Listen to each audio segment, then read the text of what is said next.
Intensa cacería en varias ciudades de Estados Unidos. La policía va tras peligrosos narcotraficantes. Las imágenes del dolor y la angustia de miles de residentes de varias ciudades golpeadas por fuertes terremotos. Se desata el caos y la violencia en varias ciudades de México. Los maestros le declaran la guerra al gobierno de Enrique Peña Nieto.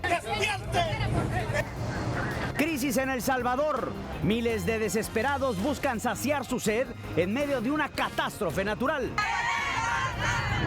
Bien, muchachos. Y ahora sí va en serio. Vicente Fernández se despide de su querido público y así quiere ser recordado.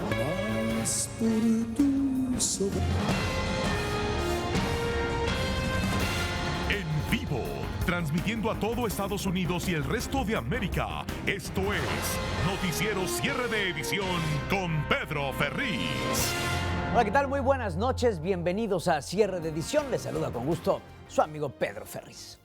Comenzamos con las imágenes de la cacería que desató la policía en varias ciudades de Estados Unidos en contra de los narcotraficantes que llenan las calles con droga. Abel Álvarez nos cuenta un recuento de las acciones. Adelante, Abel. Este fue un viernes negro para los grupos criminales y narcotraficantes en Estados Unidos. Agentes de la policía se lanzaron a las calles en San Antonio, Houston y New Brunswick, Texas, para desarticular a la mafia mexicana. Cerca de 20 miembros de la temida agrupación fueron arrestados junto a una enorme cantidad de dinero, drogas y armas. Los allanamientos, resultado de 18 meses de investigación, fueron rápidos e intensos con más de 150 agentes distribuidos en los barrios populares donde operan los delincuentes. Al norte de Los Ángeles, California, la policía también le dio un duro golpe a los distribuidores de drogas. Varias casas que eran usadas para cultivar marihuana fueron allanadas. Más de miles de plantas fueron decomisadas junto a armas de fuego, incluyendo una ametralladora. La policía asegura que pese al éxito de las operaciones, la mafia mexicana, que opera bajo las órdenes de los cárteles de la droga, no han sido neutralizados y que continuarán con sus acciones de terror. Soy Abel Álvarez, Cierre de Edición. Precisamente bandas como esta, la mafia mexicana, trabajan a las órdenes de los cárteles de la droga, quienes ahora se han aliado con los guerrilleros de las FARC. Desde la Ciudad de México, Emanuel Guzmán nos amplía esta información. México está viviendo sus peores horas de violencia. En casi todos los estados del país aumentan las ejecuciones por el control de las rutas de la droga hacia la frontera con los Estados Unidos.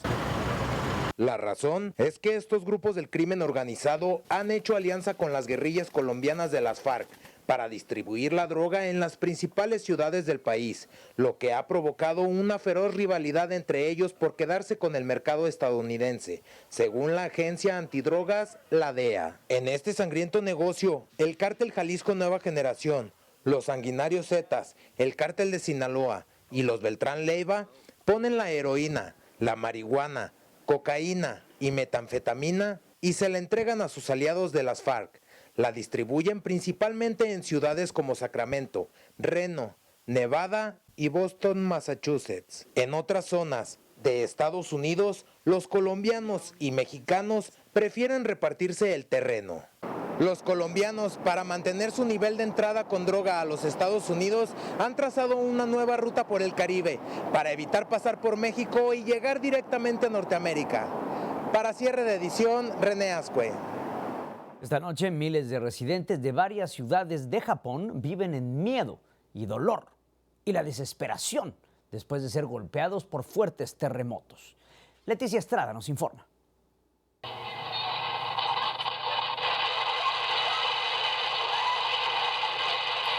La población japonesa está hundida en la zozobra. Dos fuertes terremotos están causando muerte y destrucción, que hasta el momento han cobrado la vida de 9 personas y cientos de heridos. Las pérdidas materiales son millonarias. La isla de Kyushu ha sido la zona más castigada por la cadena de sismos desde las últimas 24 horas. Los residentes han abandonado sus hogares tratando de ponerse a salvo en lugares más seguros. Tras el último temblor de categoría 7.1 en la escala de Richter, la agencia meteorológica emitió una alerta de tsunami en todo el país nipón. Las constantes réplicas, que hasta el momento ya suman más de 200, obstaculizan aún más la movilización de los residentes y del cuerpo de socorro.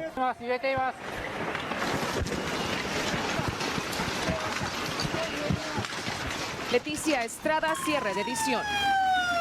Aquí en los Estados Unidos, una ola de protestas frente al Congreso en Washington pone a la policía en estado de alerta. Entre los que se manifestaron están los miembros del grupo llamado La Primavera de la Democracia, cuyos integrantes gritan consignas en contra de la influencia del dinero, de los capitales en la política. Simultáneamente se realizaron decenas de protestas similares en todo el país.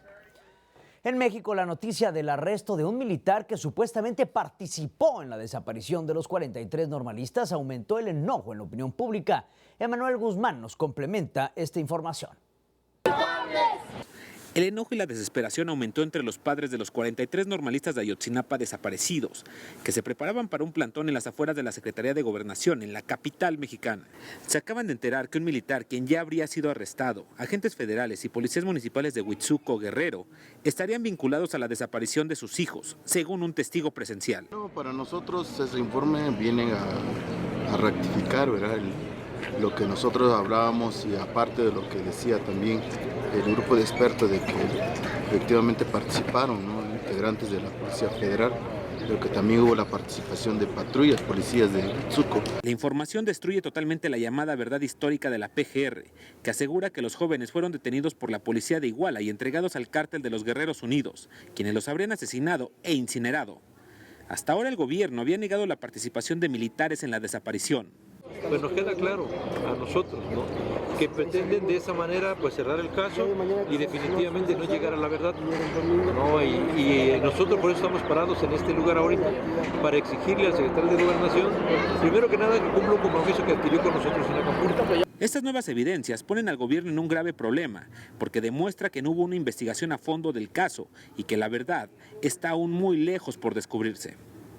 Los padres de los 43 estudiantes dijeron que permanecerán en este lugar hasta el domingo, exigiendo al gobierno que autorice al grupo de expertos independientes a continuar con las investigaciones. Desde la Ciudad de México, Emanuel Guzmán, cierre de edición. Viajamos a Honduras, donde una familia llora a 2 de sus miembros asesinados por la Mara 18. Edith Copland nos dice que a pesar de haber alertado a la policía sobre las amenazas, nadie hizo nada.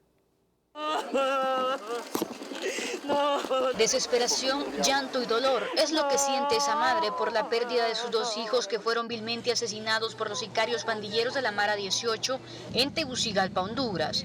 Los 2 hermanos eran dueños de un taller de mecánica y al momento que los pandilleros los emboscaron viajaban en ese pick-up.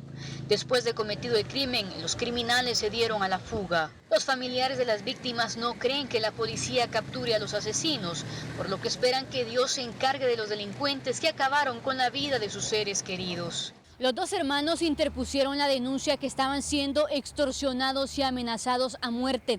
Las autoridades no hicieron nada, pero los pandilleros sí ejecutaron su sentencia. En Tegucigalpa, Honduras, Edith Copland, Noticiero Cierre de Edición. No se vaya, aún tenemos mucho más aquí en Cierre de Edición al regresar, cuando el sueño americano se convierte en una terrible pesadilla. Testimonios desgarradores. Además, México bajo el caos y la anarquía. Los maestros le declaran la guerra al gobierno de Peña Nieto.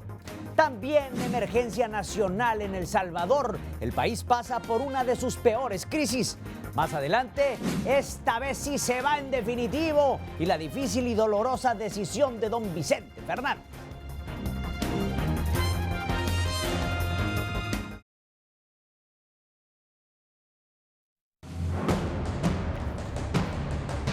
El sueño americano muchas veces se convierte en una pesadilla por culpa de coyotes que se aprovechan de la pobreza de la gente. Rosa María Orbach nos tiene testimonios de quienes perdieron miles de dólares. Veamos. Millones de indocumentados han tenido que endeudarse para pagar un coyote que los ayude a cruzar la frontera. Quienes lo logran, la ilusión de llegar a este país se convierte en pesadilla. Daniel Canales lo sabe. Cuando yo me vine pagué como $12,000 para venirme. Daniel trabajó sin descanso para saldar la deuda. Inmediatamente y pues me dediqué lo más. posible a pagar ese dinero, pues, y gracias a Dios en 8 meses pues yo ya iba pagado ese dinero. Los coyotes cobran de inmediato, de lo contrario no hay trato. Por lo general el migrante tiene que acudir a familiares para conseguir pagar la cuota. Silvia ayudó a su hermano. Costó como unos $5,000 o un poquito más y él todavía está pagando esa cantidad. Según informes de la misma patrulla fronteriza, la tarifa de los coyotes se cataloga de la siguiente manera. Caminando por desierto o montañas, 5,000 a 8,000. En lanchas de Ensenada o Rosarito, 12,000 a 15,000 dólares. Por avioneta, 18,000. Por vehículo con documentos falsos, 15,000 a 25,000 dólares. Lo que sí es claro es que ninguna autoridad va a poder parar el negocio de los coyotes mientras más personas sigan cruzando la frontera. Jorge Mario Cabrera de Chirla asegura que los que no lograron cruzar también gastan miles de dólares. En busca del sueño americano muchas veces se cae en la pesadilla de tener que deber dinero, vender su propiedad, las cosas o incluso hasta tener que ser esclavo en el nuevo país a donde uno llega con tanta esperanza. Desde Los Ángeles, California, soy Rosa María Orbach, cierre de edición. Definitivamente hay mujeres que no deberían tener el privilegio de convertirse en madres, como esta mujer, identificada como Tatiana, y quien se ganó el repudio de millones por la golpiza que le da a un bebecito de 2 años. Según el diario británico Daily Mail, la causa fue para castigar al marido porque la abandonó. Por algo la ha de haber abandonado a la loca esta. La abusadora vive en Rusia y está siendo buscada ya por la policía. En México, los maestros se declararon nuevamente en pie de guerra en contra del gobierno de Enrique Peña Nieto. En estos momentos reina el caos en varias ciudades, como nos dice Hilda Gutiérrez en el siguiente informe. El caos se desató en las calles de la ciudad de San Cristóbal de las Casas, en Chiapas. Cientos de maestros fueron desalojados de las calles tras intentar cerrar las carreteras en protesta por la reforma educativa del gobierno de Enrique Peña Nieto.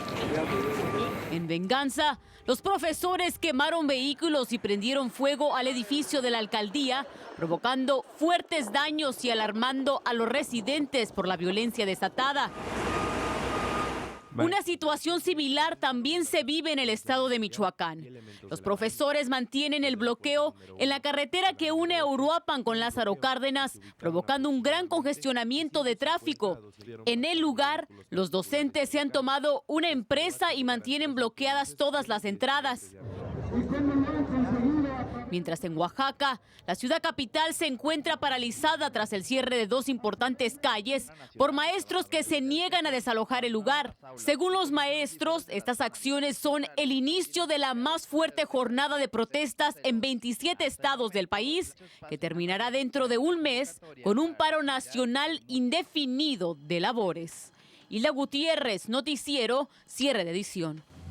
Y no se vaya, aún tenemos mucho más aquí en Cierre de Edición. La catástrofe natural que tiene a los salvadoreños sumidos en la desesperación y la angustia.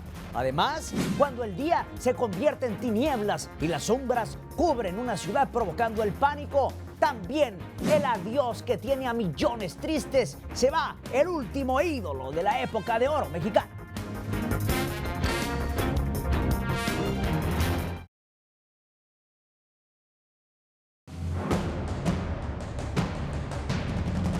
En El Salvador ha sido declarada la emergencia nacional. ¿Por qué? La escasez de agua. La falta de este vital líquido desató protestas en varias zonas.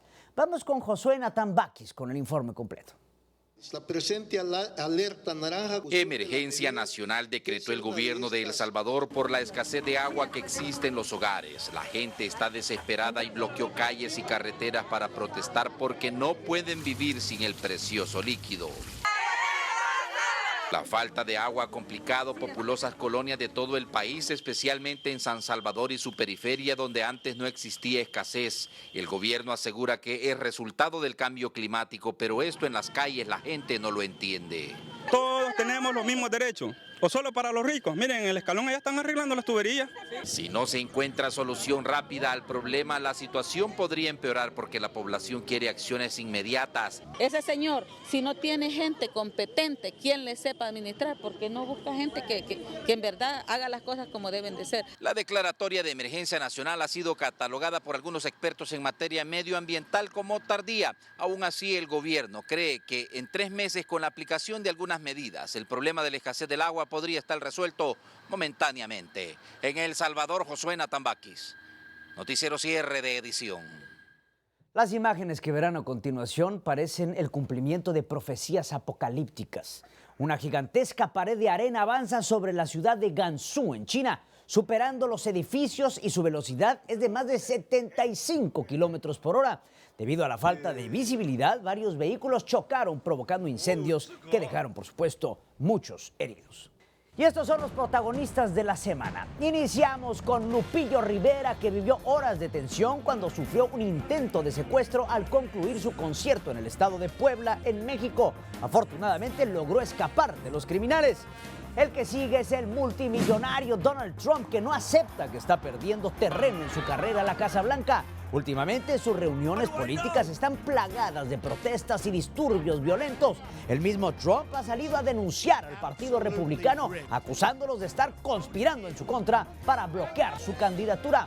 La tercera posición es para Jimena y Scarlett, las siamesas latinas que nacieron unidas por el torso y esta semana protagonizaron un verdadero milagro de vida al ser separadas de forma exitosa. Y la peligrosa banda de los Porquis han sido ya cercados y sienten la presión mundial. La Interpol los busca por todo el mundo y no descansarán hasta llevarlos ante la justicia para que paguen por sus fechorías que estaban impunes porque son hijos de políticos y empresarios en Veracruz.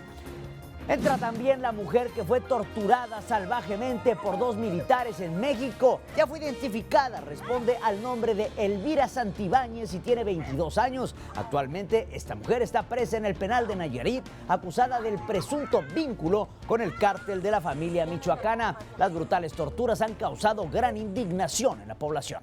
Y ahora vamos con la jugada de la semana que nos preparó nuestro compañero Francisco X Rivera. Adelante, Francisco.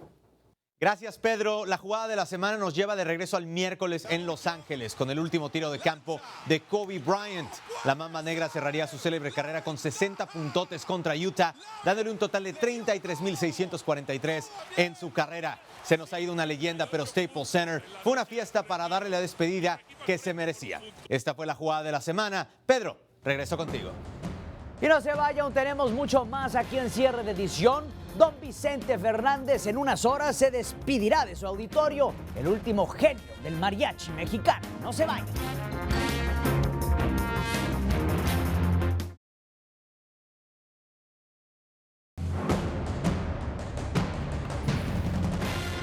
En la Ciudad de México, miles ya se están preparando para asistir dentro de unas horas a la despedida del querido Charro de Oro, Vicente Fernández, quien esta vez va en serio y dirá adiós en el Estadio Azteca. Juan Alberto Santos nos informa. Adelante, Juan. Querido público, muchas gracias, los quiero mucho, que Dios los bendiga y que a mí que no me suelte de su mano. El Charro de Huentitán, Vicente Fernández, lleva 4 años anunciando su despido de los escenarios, pero no se ha ido, quizás porque no quiere irse. En el 2013, durante su gira de despedida, su salud se complicó. Un cáncer del hígado, otro de próstata, un infarto cerebral y una trombosis pulmonar fueron razones suficientes para haber terminado su carrera, pero tras un receso, continuó. Bien, muchachos.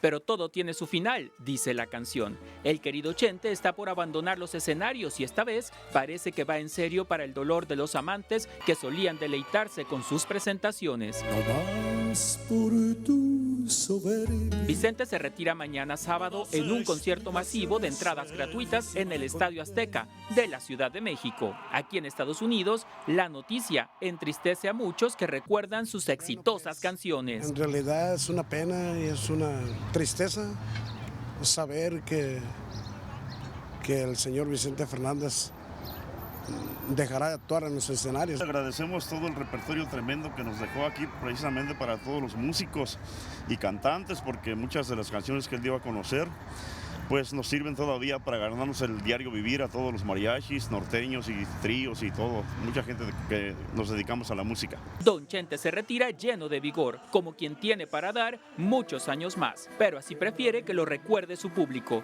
lleno de vida y con una potente voz. Para cierre de edición, Juan Alberto Santos. El tiempo pasa rápido y las elecciones presidenciales están por llegar aquí, a los Estados Unidos. Por esta razón, su canal Estrella TV lanzó oficialmente la campaña Yo Soy el Voto, que precisamente busca promover la participación de la comunidad hispana clave en los próximos comicios.